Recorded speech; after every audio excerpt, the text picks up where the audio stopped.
Welcome everybody to episode 2 of Who's Funnier? Battle of Weekend Update. So again, Richard and I challenge each other to see who can be funnier in a remake of SNL's Weekend Update. This week was a little bit more challenging because everything that's been going on in the country. So Richard and I only wrote 7 jokes apiece, and we need your help in deciding who's funnier. So without further ado, let's get right to it. It's Weekend Update. Elon Musk had a huge week. Not only did he receive $700 million from Tesla, but his company SpaceX became the first private company to send humans into orbit, while also becoming the first private company to send humans to the International Space Station. Unfortunately, Elon Musk didn't celebrate too long as he quickly got back to work dreaming up his next big idea. In more SpaceX news, the crew of the International Space Station said the Dragon capsule had that new car smell. Meanwhile, the crew of the Dragon capsule said the International Space Station smelled like a 1980 Oldsmobile Cutlass Supreme, and that's why they brought tree fresheners. Zion Williamson has been on the news recently for allegedly receiving improper benefits while at Duke University.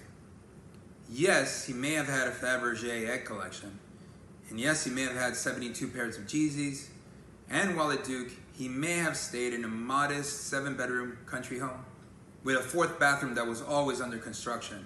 So I think we need to lay off. The man had a job at Cracker Barrel. Finally, someone uses the big penis defense.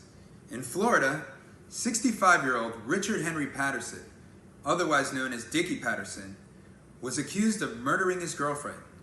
Dickie argued that his girlfriend choked on his penis while performing oral sex. Dickie was later acquitted. Dickie's defense team knew things were going well when Dickie was asked to display his penis to the jury to a series of gasps and cries, one "good Lord" and one "hoop, there it is." This week was filled with many protests and marches across the country, and no matter how peaceful the protesters intended the marches to be, there are still several confrontations between the protesters and the police. I just feel like the marches are missing a couple key additions to help ensure that they remain safe. So why not lighten the mood and throw in a couple marching bands and some floats? Make it like the Macy's Day Parade. Nobody seems to understand why on Friday there was far less confrontations between the protesters and the police. Oh, wait a minute. It was National Donut Day. This past week I've been watching the protests and trying to educate myself on the Black Lives Matter movement. What I can't seem to understand is what sparks the difference between the peaceful protests during the day to the violent riots at night. What I've learned is we got a lot of work to do. We need every state to legalize recreational marijuana. There are heroes among us.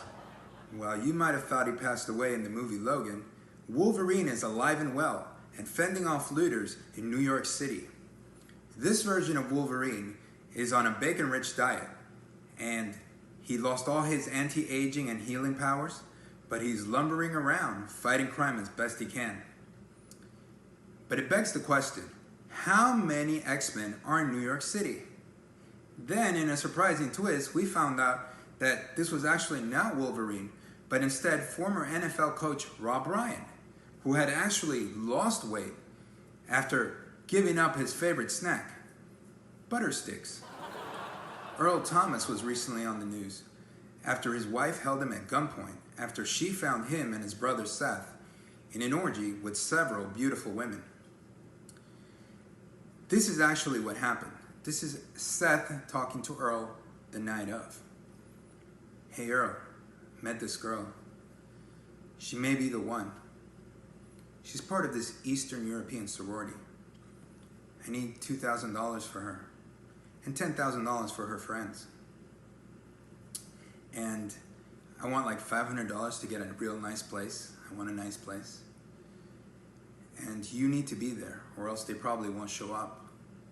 And you need to take your clothes off, put on a condom, and shove your thumb up.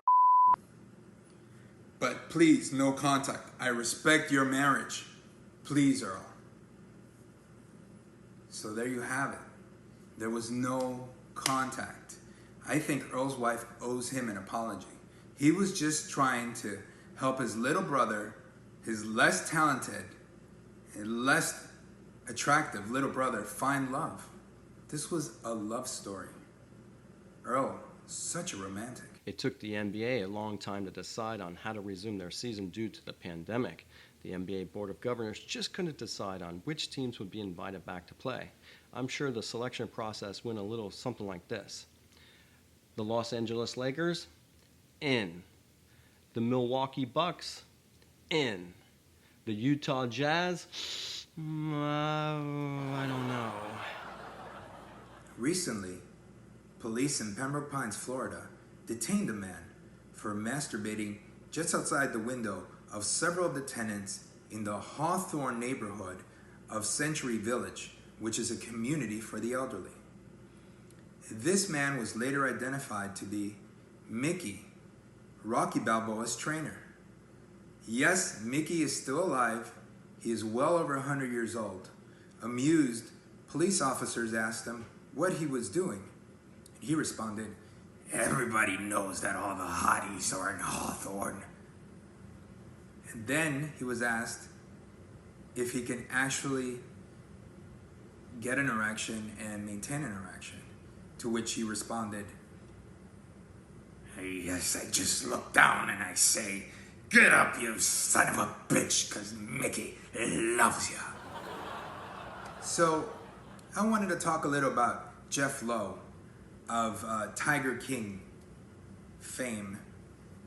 Mr. Lowe, this little old 74-year-old bald man who wears his bandana and his cap and his Harley Davidson jacket and commits fraud to create the illusion that he's wealthy, and and walks around with baby tigers to impress his granddaughter's BFF, who he later married.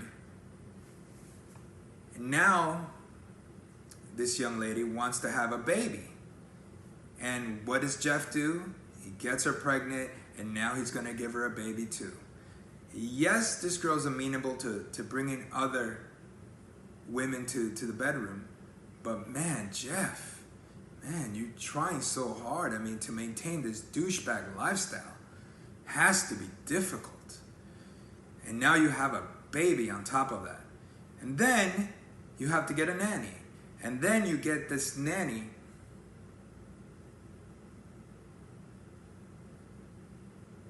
Do we have a bandana around here? I'll be right back. So can I do the rest of the show like this? Do I look cool? I'm so glad that summer's here because I'm exhausted from all the Zoom meetings. I've had Zoom meetings from work, for school, family get-togethers, graduations. It's just too many. The tipping point came when I hopped on a meeting where all the months of the year were arguing. Seems like April was bragging how many people grew out their facial hair, which pissed off Movember.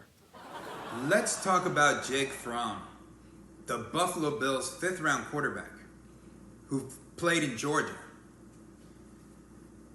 In a 2019 text about guns, Fromm said, "Just make them very expensive so only elite white people can get them."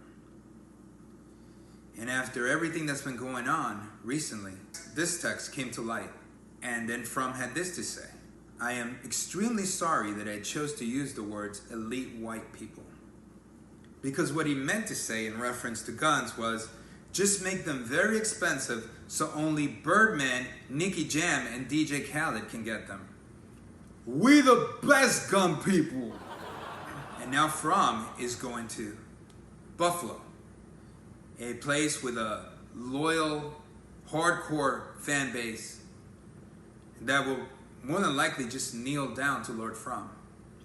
So Jake, I leave you with this. Racism is temporary, but Wu-Tang is forever. For Weekend Update, I'm Richard. and I'm Ryan, And we hope you have a safe and happy week.